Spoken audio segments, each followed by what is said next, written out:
ശബരിമലയിൽ ഭക്തജന തിരക്ക് ഏറുകയാണ്. ഇന്നലെ മാത്രം 1 ലക്ഷത്തിലധികം തീർത്ഥാടകരാണ് ദർശനം നടത്തിയത്. പമ്പ മുതൽ തുടങ്ങുന്ന ക്യൂ മണിക്കൂറുകളോളം നീളുന്നുമുണ്ട്. ഇന്ന് അവധി ദിവസമായതിനാൽ തിരക്ക് വർദ്ധിക്കാൻ തന്നെയാണ് സാധ്യത. കൂടാതെ ഇന്നലെ ഉച്ച മുതൽ ഒരാൾക്ക് 5 ടൺ അരവണ വീതം വിതരണം ചെയ്തു തുടങ്ങിയിട്ടുമുണ്ട്.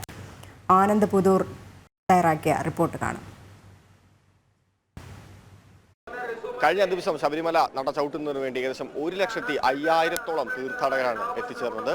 ഓരോ ദിവസം കഴിയും തോറും ആളുകളുടെ എണ്ണം വർദ്ധിച്ചു വരുന്ന ഒരു സാഹചര്യം തന്നെയാണുള്ളത്.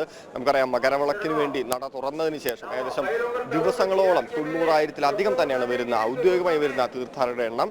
മറ്റ് അനൗദ്യോഗികമായി, അതായത് സ്പോട്ട് ബുക്കിങ്ങുകളോ മറ്റ് ബുക്കിങ്ങുകളോ ഒന്നുമില്ലാതെ തന്നെ കയറി വരുന്ന ഏകദേശം 16,000-ഓളം മറ്റ് ആളുകളും ഉണ്ട് എന്ന് തന്നെയാണ് ദേവസ്വം ബോർഡ് നമ്മൾ അറിയിക്കുന്നത്. തീർച്ചയായും ഇത്തരത്തിലൊരു തിരക്കിനെ ശാസ്ത്രീയമായി തന്നെ കൈകാര്യം ചെയ്യുന്നതിൽ എത്രത്തോളം പോലീസും മറ്റ് ഔദ്യോഗിക സംവിധാനവും സജ്ജമാണെന്നുള്ള സംശയവുമുണ്ട്. ഇന്നലെ അടക്കമുള്ള ദിവസങ്ങളിൽ ആളുകളും മറ്റ് പോലീസും തമ്മിൽ തർക്കങ്ങൾ നിരന്തരമായി തന്നെ നിലനിന്നിരുന്നു. അവരുടെ അടിസ്ഥാന സൗകര്യങ്ങൾ അധികം വർദ്ധിപ്പിക്കണം, അധിക സമയം ക്യൂ നിർത്തരുത്, പ്രത്യേകിച്ച് കുട്ടികൾ, വയസ്സായ അമ്മമാർ തുടങ്ങിയ ആളുകളെല്ലാം ആ തരത്തിലൊരു പരിഗണന കൊടുത്തുകൊണ്ട് തന്നെ തൊഴാനുള്ള സൗകര്യങ്ങൾ ഉണ്ടാക്കി കൊടുക്കണമെന്നുള്ള ആവശ്യം നിരന്തരമായി തന്നെ ഭക്തർക്കിടയിൽ നിന്നുണ്ടാകുന്നുണ്ട്.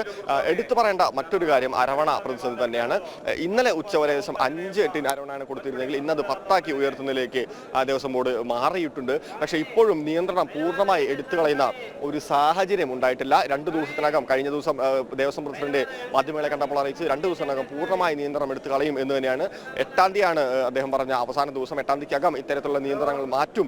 കരാർ കമ്പനിക്കാരനുമായി ഉണ്ടായ, അല്ലെങ്കിൽ കരാർ കമ്പനിക്കാരന്റെ ഭാഗത്തുണ്ടായ വീഴ്ചയാണ് ഇത്തരത്തിലൊരു പ്രതിസന്ധി സൃഷ്ടിച്ചതിന്റെ അടിസ്ഥാന കാരണമെന്നും ദേവസ്വം ബോർഡ് അടുത്ത വർഷം തന്നെ അത്തരത്തിലൊരു കൗണ്ടർ ഫാക്ടറി സ്ഥാപിക്കുമെന്നുള്ള കാര്യങ്ങളും അറിയിച്ചിരുന്നു. എന്തായാലും ഏകദേശം ആഴ്ചകൾ മാത്രം ബാക്കി നിൽക്കെ മകരവിളക്കിന് തിരക്ക് വർദ്ധിക്കുന്ന സാഹചര്യം തന്നെയാണുള്ളത്. 14-ാം തീയതി, അതായത് മകരവിളക്കിന് തലേദിവസം ഏകദേശം 50,000 പേരും മകരവിളക്കിന് അന്ന് 38,000 പേരെ വരെയാണ് ദേവസ്വം ബോർഡ് ഭക്തർക്ക് അനുവദിക്കുന്ന ഒരു എണ്ണം വെച്ചിട്ടുള്ളത്.